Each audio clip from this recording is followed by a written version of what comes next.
Welcome back to the Church of Doom, brothers and sisters. I have gathered you here today to tell you about my newest Darkest Dungeon run that I just started up. I did a little poll on the community page today to decide what to name the family who would be hiring all these heroes to delve into the dungeon, and the Hollowholds is what won. So this video is broken up into two parts. The first part is mostly for game masters, and I'm going to share a little bit about the lore of the Hollowholds because I think it's a cool idea for a patron for an existing or future campaign. And then the second and much more or longer half of the video is for players, and this is the 1d8 Mercenaries for hire that a random table I came up with as I was picking characters and hiring them in the game, and kind of coming up with some lore and backstory for them that you could work into an RPG campaign. So if you're a player, you can just skip ahead to that timestamp. But if you're a game master, or if you've ever thought about being a game master, maybe stick around and see if you learn something here, or get inspired. I'm not trying to be like a teacher or anything. More of just a source of inspiration for you. So quickly here, the Hollowhold family. So the Hollowholds made their fortune building keeps and digging dungeons for noble families during a time of prolonged, paranoia-fueled war amidst the baronies. I just love the idea of I think like the Imperial Fists from Warhammer 40k was what jumped into my mind at first. Just like, ooh, I want to do a family that just knows how to make the most badass, impenetrable, crazy awesome castles and things like that. The ones that are like flying or are like planar. They have like weird walls that if you try to climb them, you end up climbing into another plane. I don't know, just like ridiculous, crazy things like that. That just sounded really cool to me. So that's what I thought maybe they were. I guess it doesn't have to be that grand of high fantasy. In the Darkest Dungeon world, that wouldn't make any sense. And honestly, in my own D&D campaign, that would be a little bit extreme. It could just be that they have like a secret recipe for a mortar to build walls that is just so... It's like the Romans, right? They had their cement for their bridges that was crazy, super strong or whatever. And it took us forever to figure out how they did it. Maybe it's something like that. Family truth number 2 is that the Hollowholds were brutally executed and their surviving kin banished from the kingdom when a hidden generational curse caused 1d12 of their grandest keeps to crumble to ash immediately upon the war's conclusion. I needed a reason to have a ruined manor in the first place, and have this and also have a something big enough to explain why a family that made their fortune building, kind of literally building the kingdom, would fall. And this is what I came up with. Maybe that secret recipe they had for the mortar, they got it from a hag. But the whole, that's the cool thing about hags or devils or fae or whatever you want it to be, is the tragedy at the end is, sure, they made a fortune and they maybe saved the kingdom, but then when 1d12 of these castles fell, and that could be, the flying one that fell out of the sky. It could be just all the mortar just literally turned to ash, and the whole thing just kind of blew away Thanos style.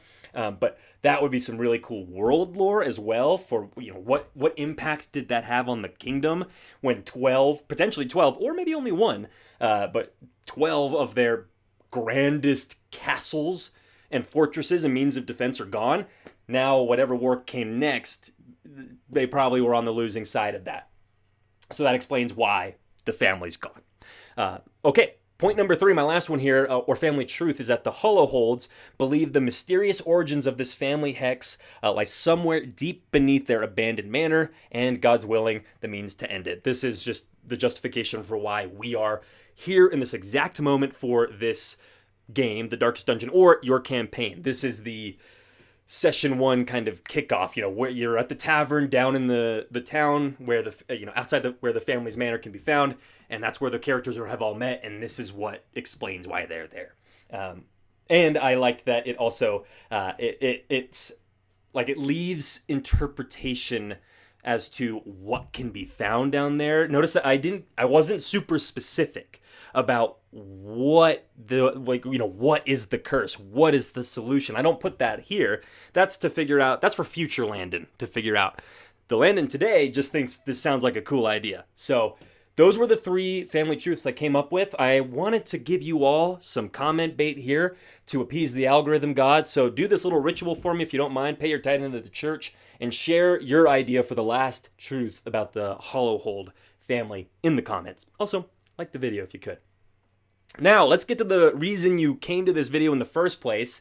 If you're a player, this is especially what you want to hear. My character ideas. So, in the Darkest Dungeon game, how this kind of works here, I'm going to actually put it right here. I'm going to make you wait as I scroll to read them, so you can't just read ahead. There we go. Algorithm gods, please accept. If you can hear me, algorithm gods, please. If you can hear me, make this go viral, please. Algorithm gods, if you can hear me. You might employ, and then I've got 1d8 mercenaries here. So in the video game, you just go to I think it's like a wagon, the carriage driver or something, and you pick them out of a list, a couple random ones each time you come back to town, which is such a cool mechanic. I should do a whole video on all of the things in Darkest Dungeon I love that you could just do in a D&D campaign or an RPG campaign, because even though I have never even gotten close to beating the game, I feel like every time I play it, I get a new idea, like, ooh, that would be cool. Ooh, that would be cool. So maybe remind me to do that. But anyways, as I picked each character, I would go in and I would change their first name to something I thought was cool. And then in my phone notes app, obviously, I would come up with a 1-sentence little description to give them some lore and a reason to be here looking for work, or a reason to have fled whatever they were doing and be searching for something. And this was really, really fun to write, because it's kind of almost from the perspective of the servant of whatever member of this ruined Hollowhold family has come here to get into the manor, and it's hiring these adventurers, right? Their servant is coming to them and saying, reading off a list of, here's all the people who answered your call, you might employ.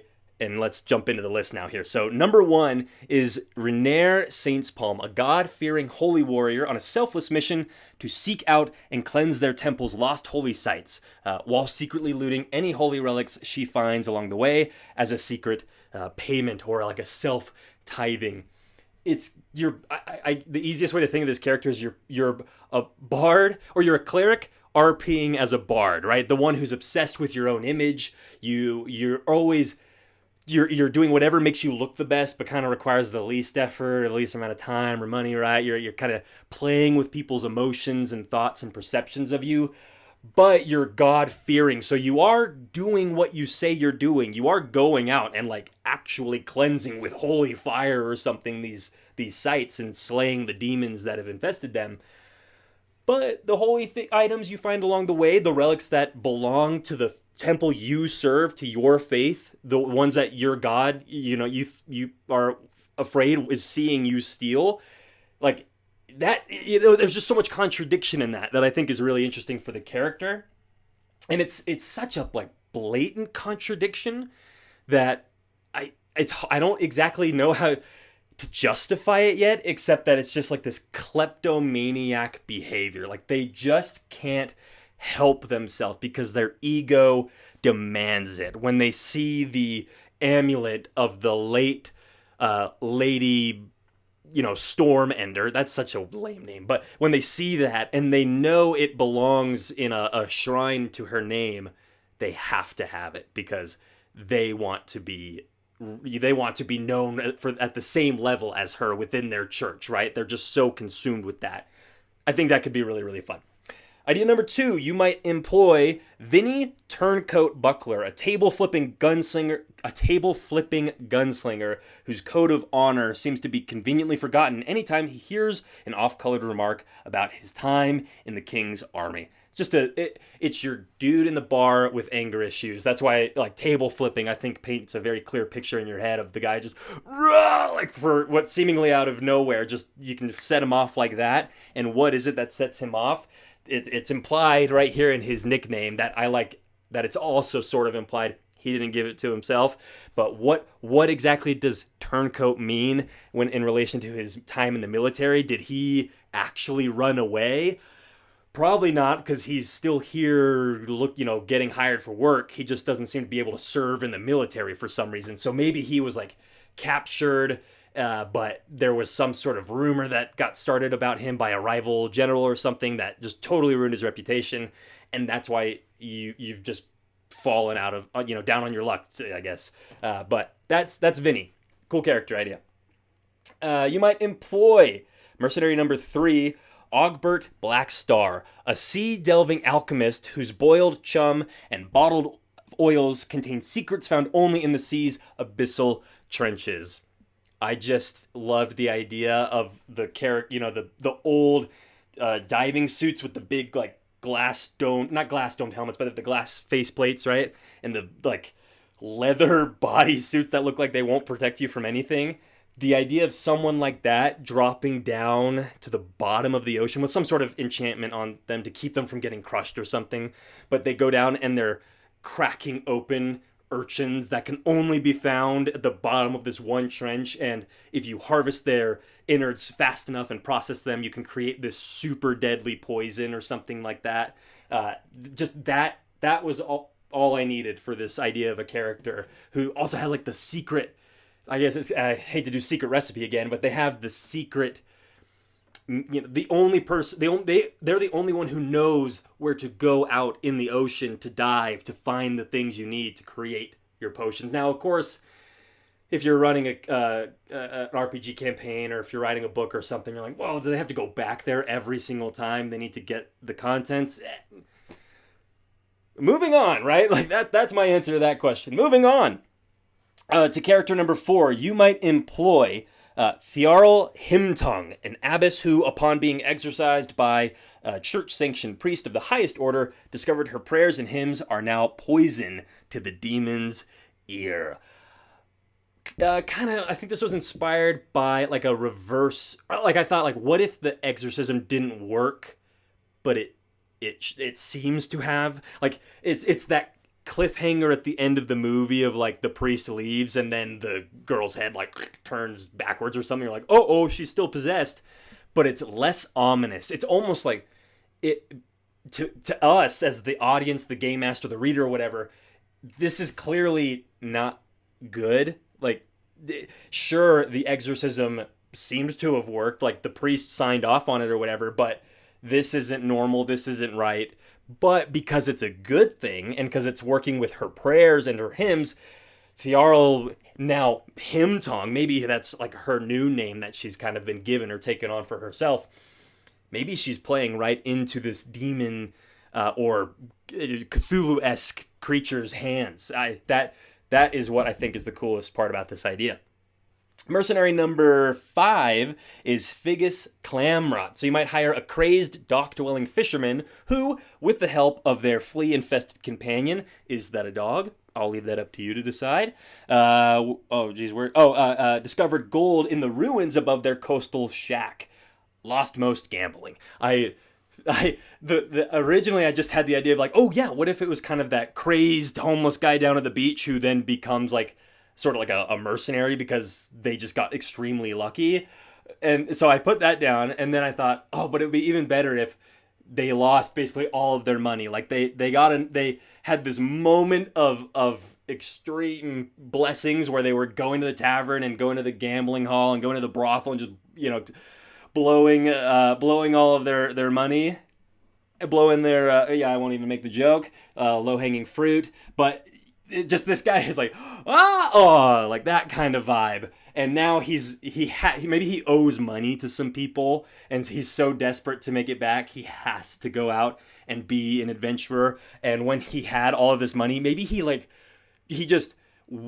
splurged and bought himself a suit of like fancy armor and a sword just for fun. He's like, I'll just put it in my manor because I'm gonna have that. I'm sure I'll have enough money to buy myself a palace. So yeah, buy the suit of armor, and then it's the only thing he's left with. Sort of like a Schitt's Creek, if you ever saw that show. Like they take everything from him except maybe it's not even nice. Maybe it's a rusty suit of armor and a broken sword that it was the first thing he bought at a pawn shop, or the equivalent of a pawn shop. In a fantasy world. I don't even know what that would be, but that is that's Figgis Clamrot. Great, really funny character. I think he might even be better as an NPC, honestly, than an actual player character. Idea number 6: you might hire Nevsny. I wanted it to be a lisp or a name that caused you to lisp almost, but Nevsny the Tattered, an antiquarian. antiquarian who first discovered the miracles of the mystic and occult while seeking answers to their body's unusually dense bones, but parchment-thin skin. When I hired this character, the tags or the little traits that they had were like they were thick-headed or like strong-headed or something, which is where I got the idea for thick bone. But then they had a really low resistance to abilities that would make them bleed. And then I think was kind of thinking of that movie Glass that Samuel L. Jackson was in that I never even saw. I'm pretty sure you didn't see it either, about the guy who had bones that like broke really easily, but he was a supervillain. Cool idea. Did not look like a good movie. This is kind of similar to that, where this character, like maybe they are resistant to bludgeoning damage because of their thick bones. So they don't even need to wear armor. If they got hit with a hammer, like it's not going to do anything to them really, except bruise the skin and stuff and tear that up. But that's the problem, because they are vulnerable to slashing and piercing damage because their skin just falls off the bone or bleeds so easily. It kind of, you're getting a little dangerously close to, I'm going to play the Wolverine character where I can regenerate everything. You're getting a little close to that, but I think if you restrain yourself, it can be a fun character that isn't too over the top.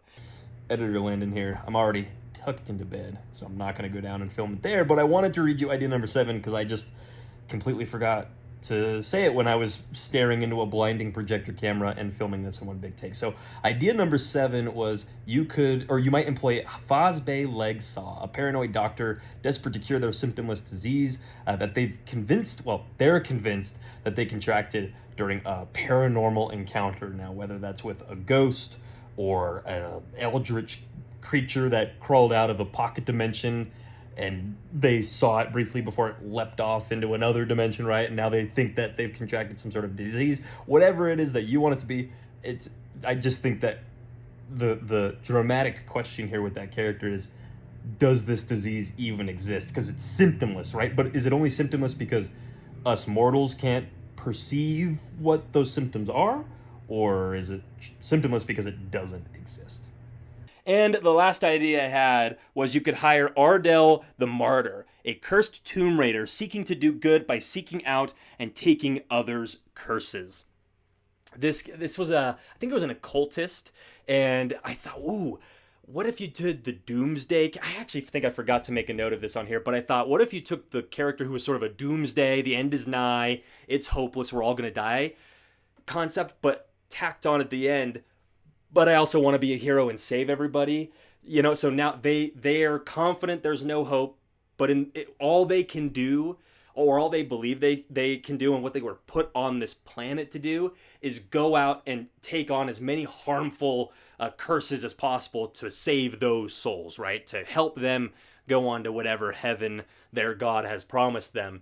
And they've got this name or this title of the martyr, so people maybe have heard of this blessed figure who will come and take their blindness from them or something, and they think, oh, what a great person, what a saint of the gods or something, when really maybe the character's motivation is like, I actually don't, like, maybe because they've seen the end of the world, or they have these visions of it, or they believe the scriptures that describe it, and they're so horrifying, right? It's all so terrifying to them that they want to avoid it by dying beforehand. So they're going out and taking on as many curses and things like that as they can in hopes of dying before the end of the world happens.